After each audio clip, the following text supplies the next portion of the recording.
La France a tout pour réussir.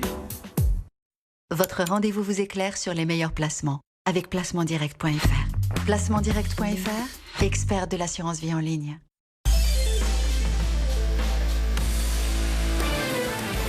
BFM Business. L'émission 100% placement. BFM Patrimoine. Cédric Decoeur. Allez, pour entamer cette deuxième heure, on file à Nantes, rejoindre Thibaut François qui nous attend chez Fastia Capital. Bonjour Thibaut. Bonjour Cédric. Bon, tendance un peu particulière, on a cru au 6007 et puis finalement le manque de volume nous gêne peut-être un peu aux entournures. Oui, le marché est pas mal monté tout à l'heure. Effectivement, on a franchi les 6700 points. On est revenu un petit peu, on est en hausse de 0,36% actuellement. Un petit peu plus de 400 millions d'euros d'échangés, donc c'est plutôt calme. Ce qui a embarqué un petit peu le marché ce matin, c'est notamment les valeurs liées à l'énergie qui se comportent plutôt bien. On a Total Energy qui est en hausse de 1,7%, Veolia et Engie qui sont en hausse d'un peu plus de 1%. Donc ça se passe plutôt pas mal. On est toujours porté par des publications la semaine dernière qui ont été plutôt rassurantes. Alors plutôt sur les parties small cap et mid cap en France, parce que la plupart des grandes entreprises ont publié, mais on s'aperçoit que des secteurs, que ce soit l'agroalimentaire avec Fleury-Michon ou le secteur des matériaux, distribution de matériaux avec Erige, on s'aperçoit que les publications sont plutôt bonnes, donc ça c'est plutôt bien. Et même si on n'a pas grand-chose à se mettre sous la dent d'un point de vue publication cette semaine, on va dire que la dynamique reste toujours très haussière, et ça c'est plutôt intéressant. D'un point de vue technique, on peut parler des arbitrages qui vont avoir lieu dans le CAC 40 d'ici la fin de la semaine, avec la sortie d'Atos qui perd encore 2% ce matin, et l'entrée très bientôt d'Eurofins dans le CAC 40, donc ça sera d'ici la fin de la semaine. Voilà donc pour la tendance générale. Il y a quelques dossiers qui se distinguent, et notamment Valneva ce matin.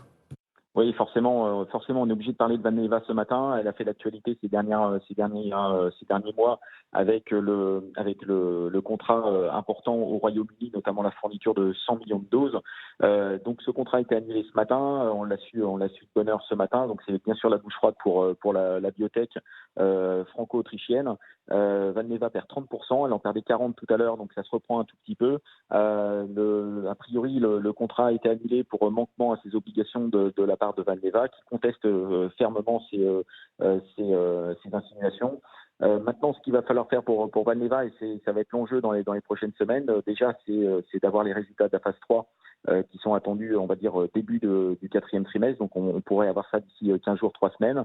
Et derrière, trouver de nouveaux clients pour son vaccin, qui sera mis normalement sur le marché d'ici la fin de l'année. Si on repart sur des nouveaux clients, bien sûr, la partie spéculation va repartir sur le dossier Valneva. Mais pour l'instant, c'est vraiment la douche froide avec l'annulation de ce contrat de 100 millions de doses.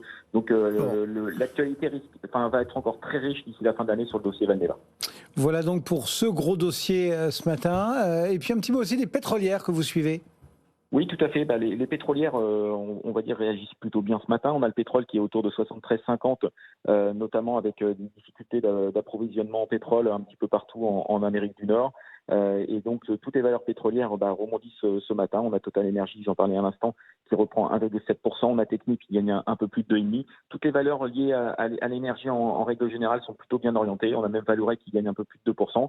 Donc, le soutien est assez important.